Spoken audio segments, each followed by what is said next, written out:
Бұқар Жырау ауданы білім бөлімінің басшысы біздің Ерқанат ағайымызға және де Ақтоғай біздің ауыл қала жобасы бойынша байланыста 3 жылдан бері жұмыс жасап жатқан ауданымыз. Сол Ақтоғай ауданында білім бөлімінің басшысына үлкен алғысымызды білдіреміз. Осындай бізге жаңағы әдістемелік құралды таратуға, тәжірибемен бөлісуге мүмкіншілік беріп жатқан. Енді бұл жалпы тақырыбы жаңа айтып кеткендей тарихи тұлғалар тағылымы заманауи сабақтардың панорамасы әдістемелік құрал болып табылады. Жалпы құрастырушылар Нұрмақов атындағы мамандандырылған мектеп-интернатының тарихшылары Айнұр апайымыз бар, Тапенова Айнұр Сағатқызы, және де Әсем апайымыз бар, және де үшеуміз табыламыз. Жалпы идеяның авторы асы деді ма?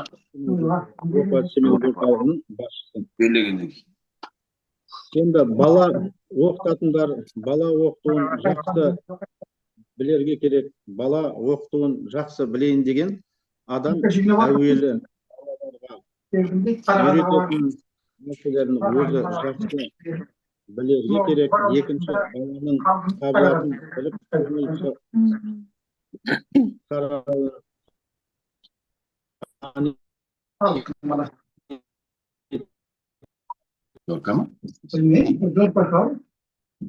адам боларға керек деп бұл әдістемелік өнім болғандықтан енді жалпы тарихи тұлғалардың тарихтағы орнын анықтауда мемлекеттің даму стратегиясындағы негізгі басымдық ұлттық құндылықтарға негізінде жас ұрпақты тәрбиелеуге бағытталған. Бүгінгі Қазақстанның тұрақты дамуы өткен тарихты объективті тұрғыдан жалғастыра білуімен байланысты болса, оның болашағы да тарихтың шынайылығымен анықталады. Тарихымыздың объективті тұрғыдан бағалауға тұлғалардың өмір жолдары артында қалдырған рухани мұрасы туралы баяндап түсіндіру бұл қазіргі таңда өте өзекті. Өйткені тарихты тұлғалар жасайды деген ұстанымның мәнін түсіндіру арқылы білім алушыларды ұлт жандылыққа тәрбиелеуге үлкен бір мүмкіншілік туады. Қазіргі отандық тарихтың тұлғатану бағытындағы ұстанатын тұжырымы мемлекеттік мүдде тұрғысынан тұлғаның ұлттық тұтастануына, ұлттық рухын көтеруге, ұлт жандылық пен отансүйгіштік идеяны насихаттауға қосқан үлесін көрсететін өлшемдер тұрғысынан жазылуы керек. Сонымен қатар тұлғатану теориясы туралы жалпы мағлұмат берген кезде оқушыларға қазақ шежіресінің де маңыздылығын ескерген дұрыс болады. Себебі шежірелік зердеде этнос тарихы жеке адамнан тыс қарастырылмайды. Осы қазақ шежіресін таратудың әдістемесін тұлғатанудағы тарихты танудың қазақи мектебі дейміз. Осы орайда тұлғалар тағылымын оқушыларға толық жеткізуге мүмкіндік беретін жалпы терең тарихи білімді заманауи технологиялармен, әдіс тәсілдермен ұштастырған бұл тарихи тұлғалар тағылымы заманауи сабақтардың панорамасы әдістемелік құралы мектеп жүйесіндегі үлкен жаңалық деп санаймыз. Оның алдында да біздің ұстаздарымыз комикс жобасын бастаған болатын. 6-шы сыныптарға өте жақсы, 5 пен 6-шы сыныптарға, мектебіміз енді 5-ші сыныптан бастап балаларды қабылдайды ғой. Сол кездері 5 пен 6-шы сыныптарға тарих сабағын қызықтыру мақсатында комикстерді жасаған болатын. Мынау қазіргі жасалып жатқан өнімде негізі өте жақсы шыққан өнімнің бірі деп айта аламыз. Жалпы әдістемелік құралда орта білім беру жүйесіндегі Қазақстан тарихы пәнінде тарихи тұлғалардың тағылымын оқу мен оқытудың өзектілігі, тарихи деректер, маңызы және оқушылардан күтілетін нәтижелер нақты көрсетілген.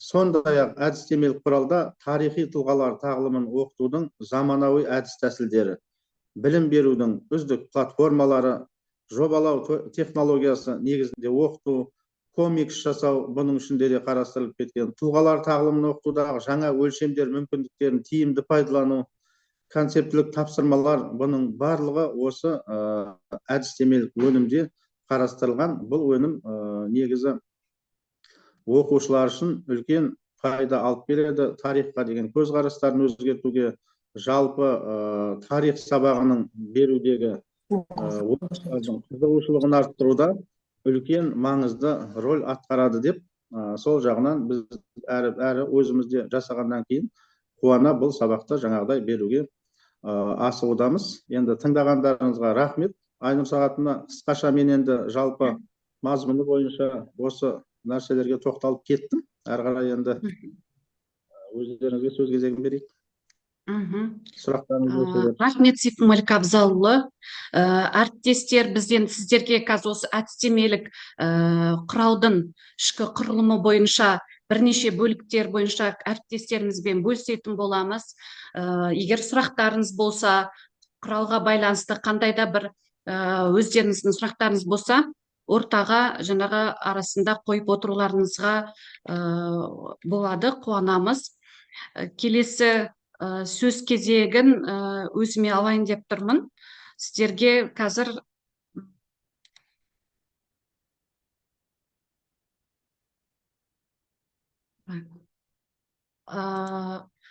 тарихи тұлғалар тағылымы заманауи сабақтардың панорамасы, оның ішінде себеу және тұлғалар тағылымын оқытудағы жаңа өлшемдер деп аталатын тақырып бойынша ой бөлісетін боламын. Ең алдымен өз сөздерімді бастамас бұрын жалпы тұлғатану бағытының ғылым ретінде қалыптасу тарихы, тарих ғылымында ерекше екендігін айтқым келеді.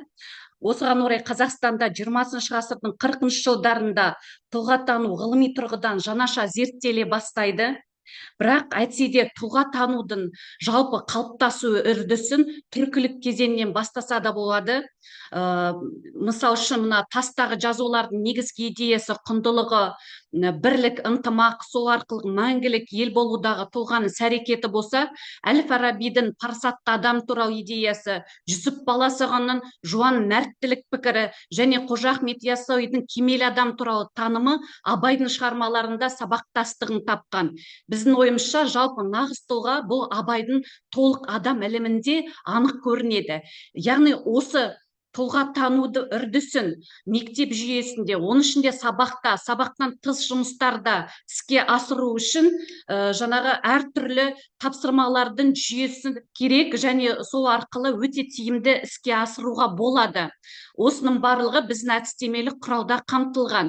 Жүсіпбек Аймауыт өз кезінде баланы сөйлеуге, басқалардың сөзін ұғынуға, өз бетімен жазуға, оқуға төселдіру керек. Бірақ бұл мағынасыз әдеттендіру, құрғақ төселдіру емес, тілге жаттықтырумен бірге баланы ойлауға да жаттықтыру деп айтып кеткен болатын. Тарих сабақтарында тарихи білім мен ойлауды қалыптастыруда өткеннің кез келген құбылысын анықтау, сол заманның контекстінде оған дейінгі және кейінгі тарихи оқиғалармен байланысты талдау қабілеті туралы ерекше тоқталады. Осыған байланысты біздің қазіргі таңдағы мынау өзіміздегі тарих сабағында 6 концепті мен 3 тарихи ойлау дағдысына ерекше мән береміз. Осы концептілерді оқытуда тұлға ракурсы арқылы да іске асыруға болады. Ол туралы сіздерге алып келген жаңағы тапсырмалардың жүйесі арқылы көрсеткіміз келіп тұр. Мысал үшін маңыздылық концептісіндегі маңыздылық пирамидасы арқылы мынандай тапсырма беруге болады балаларға. Қазақстандық жауынгерлердің майдандағы ерлігін маңыздылығына қарай орналастырыңыз. Не болмаса Кеңес одағы батырларының ерлігін, Бауыржан Момышұлы ерлігін маңыздылық концептісінде жаңағы маңыздылық пирамидасына салу арқылы жеке маңызынан бастап жаһандық маңызына дейін осы пирамида арқылы іске асыруға болады. Не болмаса хип формуласында Міржақып Дулатұлы және Ахмет Байтұрсынұлы шығармаларын үзіндісін талдату арқылы, балаларға арнайы нұсқаулық беру арқылы хип формуласында мысал үшін көзімді аш оян қазақ көтер басты, өткізбей қараңғыда бекер жасты, жер кетті, дін нашарлап, хал харам боп, қазағым енді жау, жату жарамасты деп үзіндіні беру арқылы берілген деректі жазған кім, дерек қай уақытта және қай жерде жазылды. Яғни дерекпен жұмыс жасату арқылы хип формуласында баланың жаңағы мектеп оқулығында және қосымша мәліметтер арқылы талдатуға мүмкіндік туады.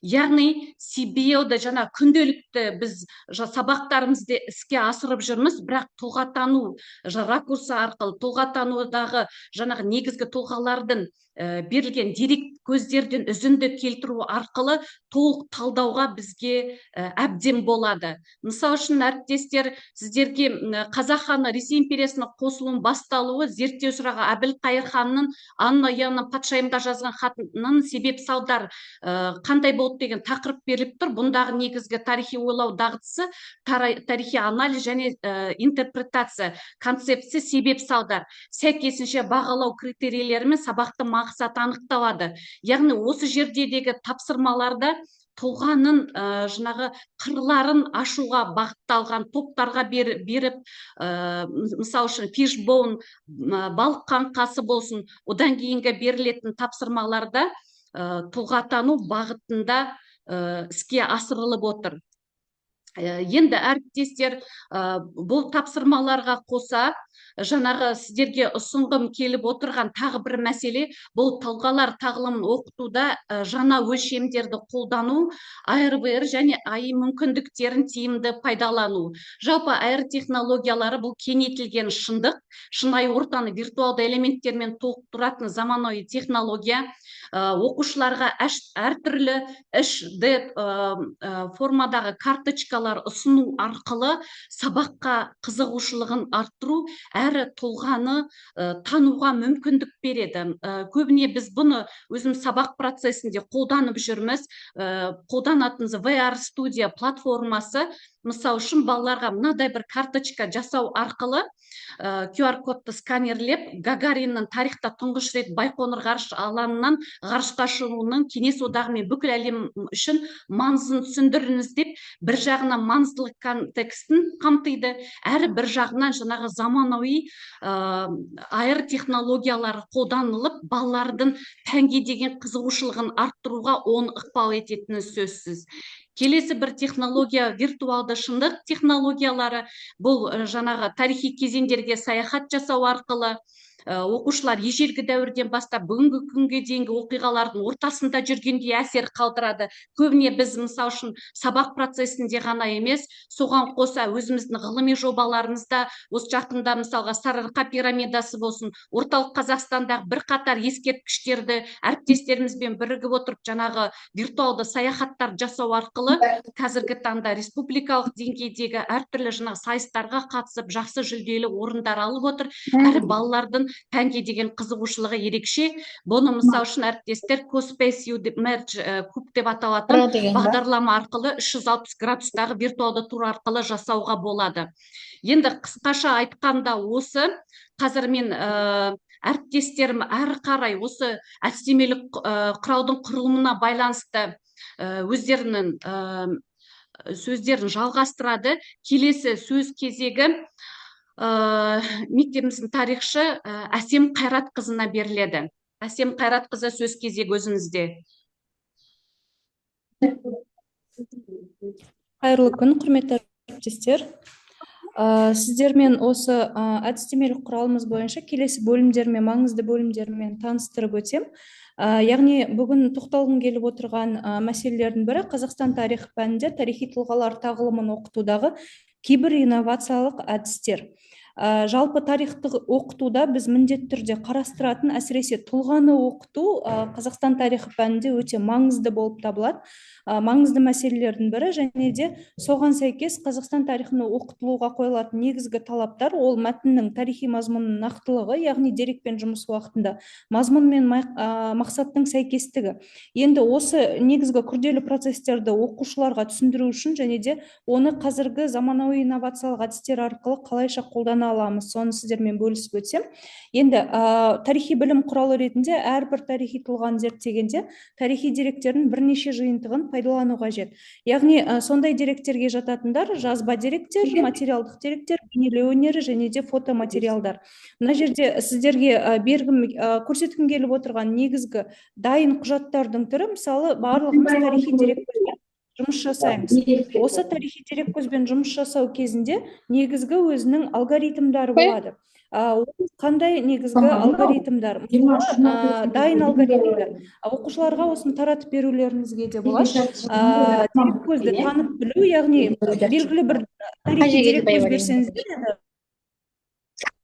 Әбілқайыр ханға байланысты ма, кіші жүздің Ресейге қосылуына байланысты ма, сол жерде дереккөзді кім жазды, қашан, қайда жазылды, неге жазылды, қандай аудитория үшін жазылды деген сияқты оқушыларға немесе топтарға осындай A, B, C, D деңгейіндегі топтарға тапсырмалар берулеріңізге болады. Келесі мысалы тағы бір жастарға арналған. Кешіріңіз, Найрат, Жанар Амангелдіқызы, микрофон өшіресіз бе? Кедергі жасап отырсыз. Микрофондарыңызды өшірсеңіздер, Айнұр Сағатына организатор ретінде микрофон өшіріп тастасаңыз. Сол жерде құжат ұсынсаңыздар, оқушы өзі таңдау керек. Яғни бұл хат па берілген, меморандум ба, санақ есебі ма, жарнама ма, және де сол деректі негізгі талдауы қажет.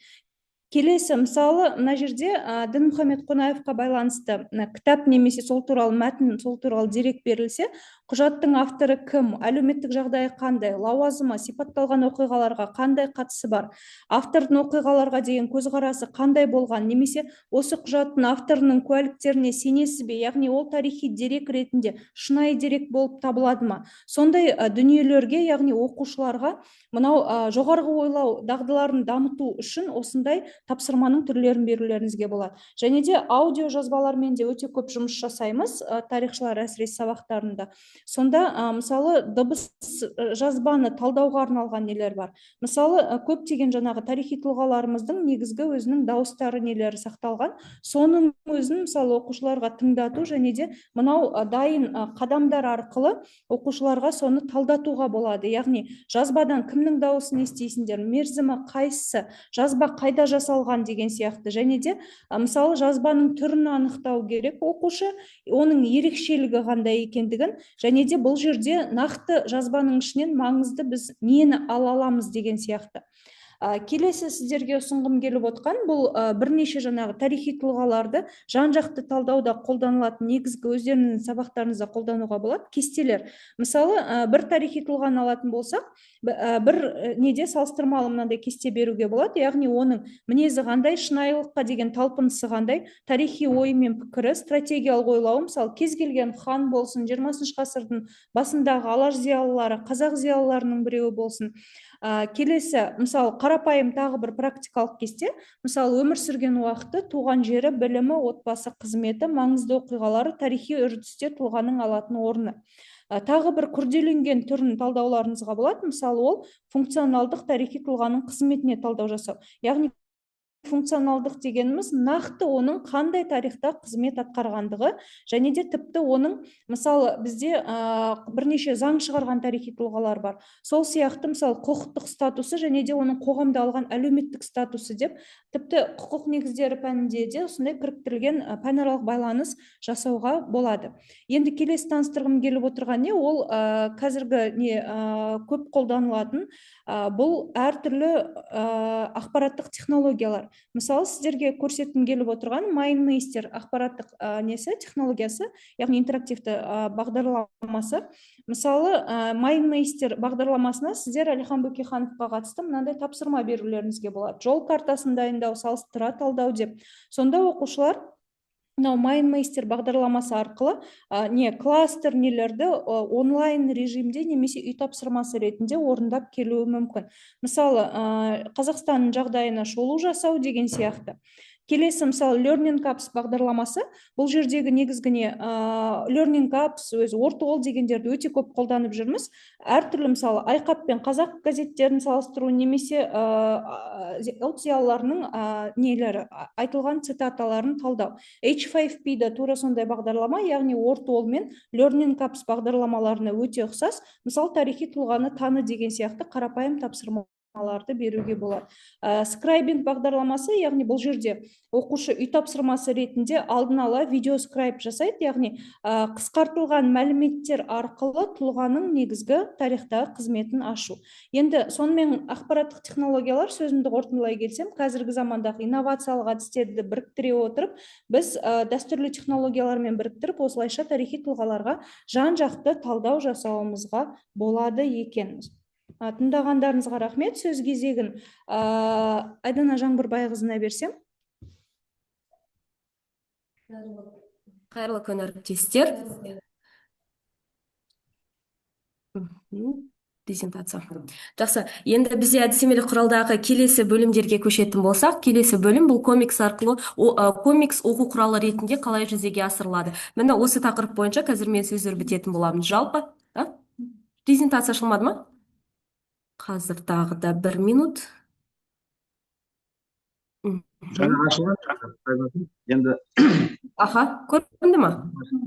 Аха, жақсы, рахмет. Аха, рахмет.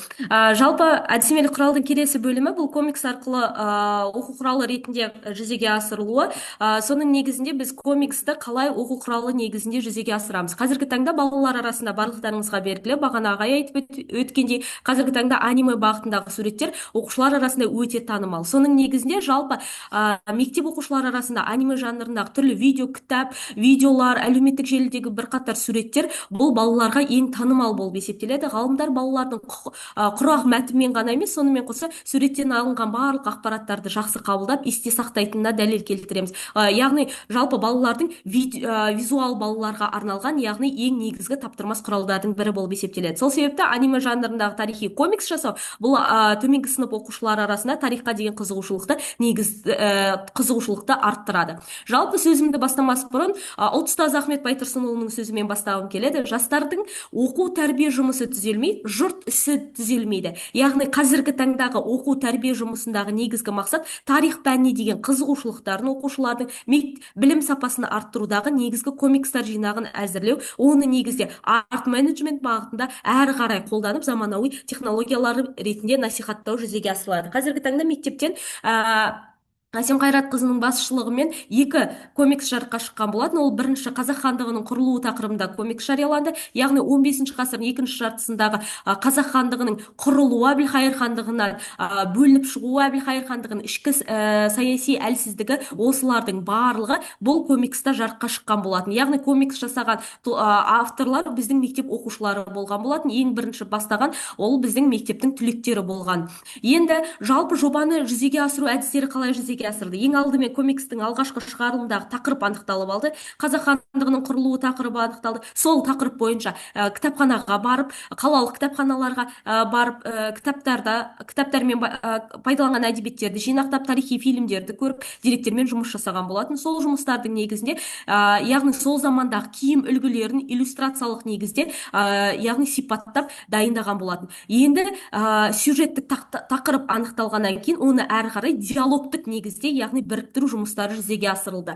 Енді осы негізде ең бірінші оқушылар бастапқы уақытта суретті қолмен салатын болса, кейіннен олар арнайы Крита деген цифрлық кескіндемелік графикалық редакторды пайдаланған болатын. Соның негізінде міне ең алғашқы туындылары жүзеге асырылған болатын. Келесі көріп отырғандарыңызда, яғни Әбілқайыр хандығы, оның ішінде қазақ хандары Керей мен Жәнібектердің арасындағы байланыстарын барлығын осы аниме негізінде жүзеге асырылған болатын. Ең бірінші аниме шығарылған бетте балалардың, яғни қызығушылығының арттыруы, смартфон арқылы балаларға жалпы батырлардың тарихи оқиғаларын таныстырылуы негізі жүзеге асырылған болатын. Келесі жарыққа шыққан комикстардың бірі бұл ұлт ұстазы Ахмет Байтұрсынұлына негізделген болатын.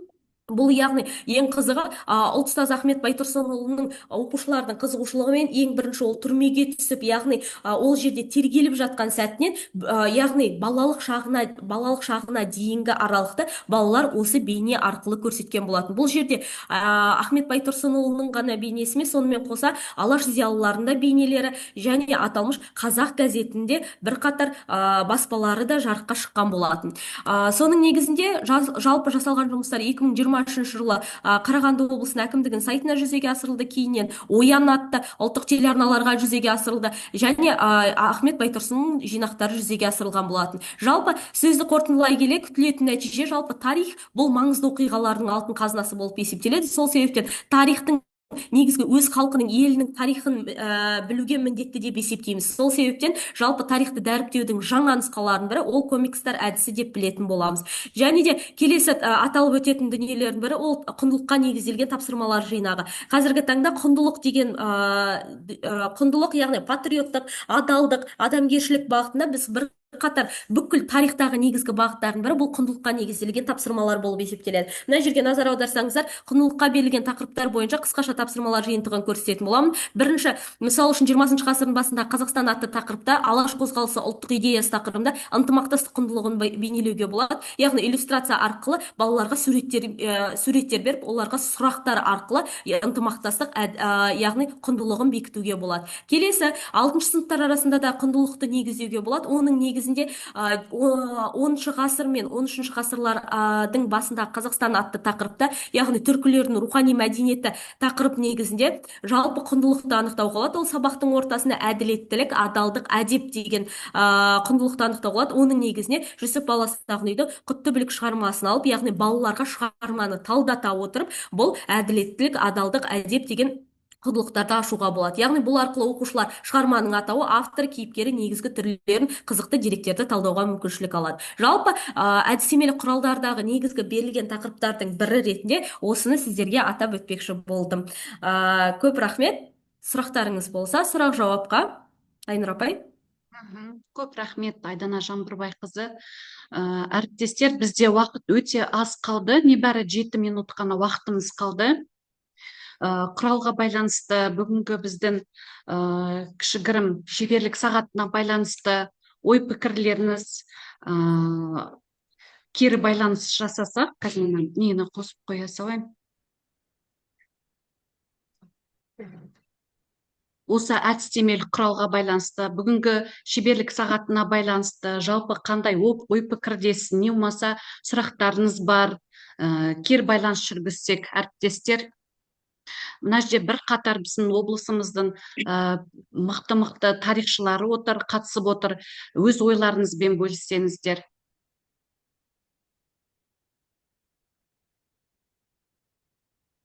Балқан ағайлар, ағай. Апайлар отыр бір қатар. Әріптестер.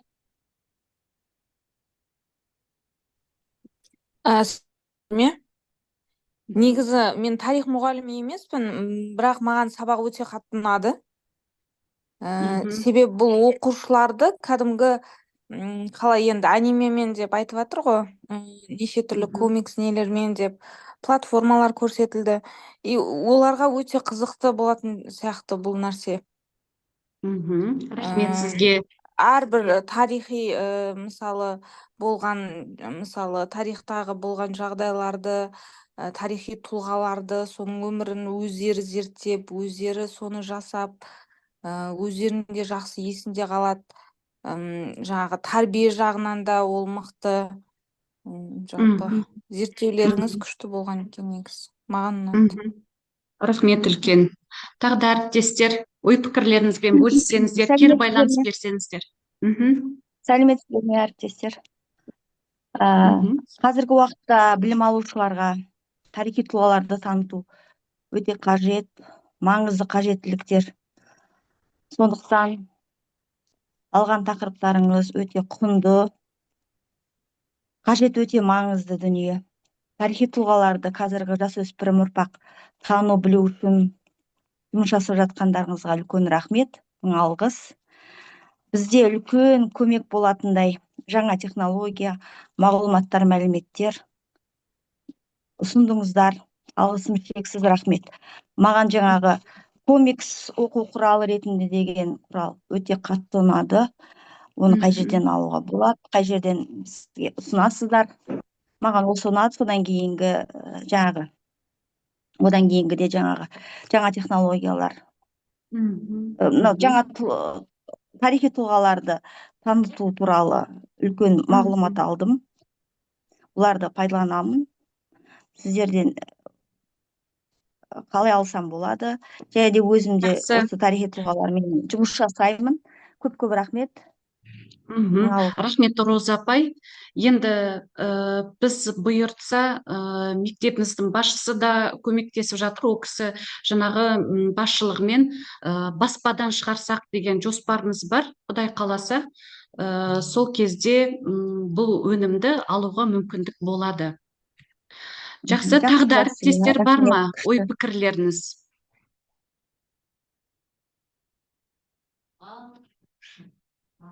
Бар ма тағы да ой қосарларыңыз? Мхм. Осы Айнұр сағатына Мхм. осы жаңағы оқушыларға әдіс құралдарды қолдану барысында негізі оқушылардан жақсы бір идея шыққан болатын түгін. Негізі қатысып отырған ұстаздарға да өте пайдалы деп ойлаймын. Көбінесе жаңағы комикс бар ғой енді. Осы балалардың қызығушылығын өзі көзбен көріп отырғандай бір бейне жаңағы баянды көріп отырғандай, соның ішінде жаңағы тұлғаны елестете отырып, негізі сол нәрсенің ішіне кіріп кетеді. Сол жағынан оқушылар қазір енді AI бар ғой, искусственный интеллект. Соны қолдану арқылы негізі қысқа видеолар, мультфильмдер жасауға болады. Балаға мысалы сабақтың алдында көрсетіп жіберіп, мысалы сол тұлға жөнінде, мысалы Жәңгір хан жөнінде, немесе жаңағыдай Ахмет Байтұрсынов жөнінде. Қазір енді жасанды интеллекттің жаңа мүмкіншіліктері сондай керемет дамып жатыр. Идея ретінде айтып жатқан ғой, балалардың сондай бір сұранысы бар еді, сұранысы болды осы не бойынша.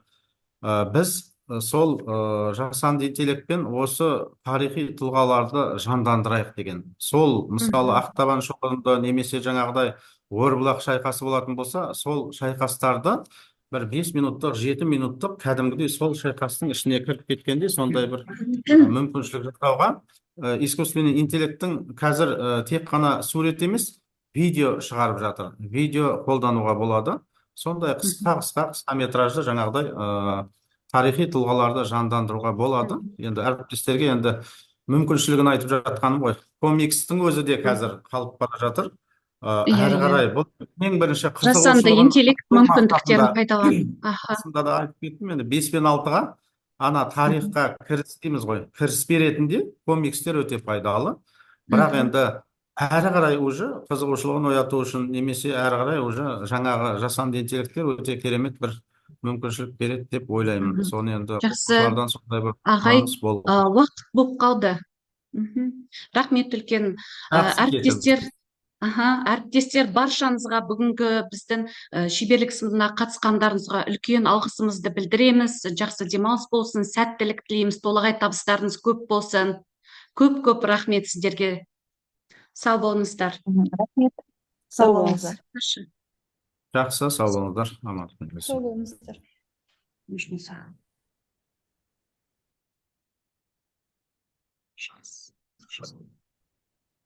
Оставить.